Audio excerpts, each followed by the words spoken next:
Hey, salut les gars, ça va? Bienvenue au lac de Biscarrosse, où je vous accueille pour la 3e édition de Book the Nest. Aujourd'hui, on va parler de Who, la meilleure méthode pour recruter.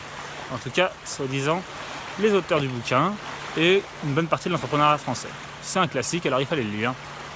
Et grosso merdo, c'est pas mal. On y retrouve une bonne philosophie basée sur l'humain, on parle quand même de recrutement, d'équipe, donc c'est pas mal. Par contre, c'est quand même très américain, c'est le livre le plus américain, le livre de management américain que j'ai pu lire.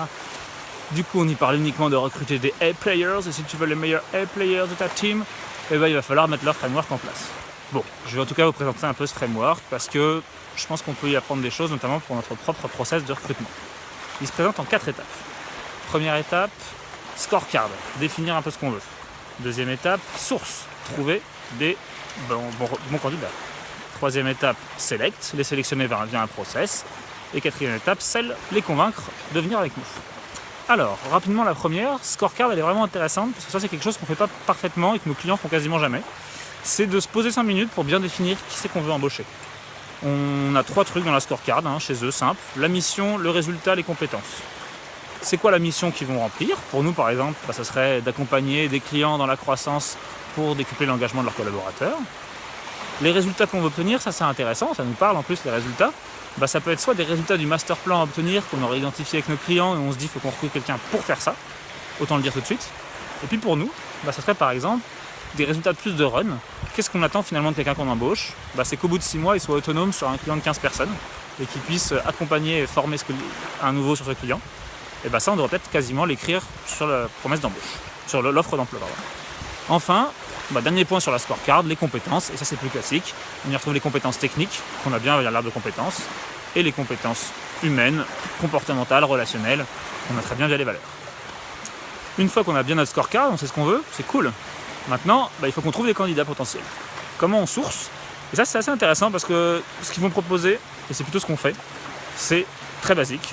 On implique tout le monde, tous les gens, le stagiaire, le nouveau, le chef, tout le monde cherche à embaucher. Parce que ça concerne tout le monde et que tout le monde peut avoir le bon contact. Et puis ensuite, on passe uniquement par le réseau perso, par les références, par le réseau pro, par les gens qui nous connaissent, parce que c'est ce qui marche le mieux. Donc ça c'est pareil, c'est quand même quelque chose qu'on a pas mal fait et qu'il faut continuer à faire. Ils prennent l'exemple de la drague et c'est vrai qu'on a plus de chances de trouver son copain ou sa copine parmi les potes de nos potes que par hasard sur internet. Ça peut marcher aussi, mais ça marche moins bien. Allez, troisième partie. La sélection. Une fois qu'on a défini ce qu'on voulait et qu'on a trouvé plein de candidats, maintenant il faut les sélectionner. Là je vais y passer un tout petit peu plus de temps parce que c'est un peu plus détaillé. 3 grosses étapes. La première c'est le screening qui consiste finalement à éliminer tous les candidats qui sont vraiment pas pertinents pour ce qu'on cherche. C'est un peu ce qu'on fait nous dans le premier entretien. Et en tout cas eux ils insistent sur le fait de dire qu'on peut le faire par téléphone, même presque qu'on doit le faire par téléphone. Si on veut optimiser et y passer le bon temps, c'est 30 minutes par téléphone, sinon on va avoir envie d'y passer plus de temps, on va avoir envie de passer du temps avec les candidats parce qu'on est sympa, mais ça ne va pas nous servir à grand chose. Ensuite, ils détaillent vraiment toute une partie de l'entretien qu'ils appellent l'entretien Who, comme le nom de la méthode, donc c'est un peu le cœur de la machine. Et là c'est là où je suis un peu moins d'accord avec eux. Eux leur technique c'est vraiment de faire des choses très classiques, parcours du candidat, forces et faiblesses, qu'est-ce qu'ils ont réussi, qu'est-ce qu'ils n'ont pas réussi, d'insister beaucoup sur ce genre de choses là, que je comprends. Mais bon, finalement, cette partie-là, j'ai l'impression qu'on l'a plutôt couverte. Elle sert à définir quelles sont les compétences et les résultats que la personne va pouvoir avoir. Un entretien de compétences, un entretien de valeurs, probablement à mixer ensemble, ça suffit largement à ça. Par contre, ce qu'ils disent bien, c'est qu'on ne fait pas passer 15 entretiens comme ça à une personne et que peut-être qu'on pourrait faire confiance aux autres et pas être tous présents dans le process pour pouvoir faire ça.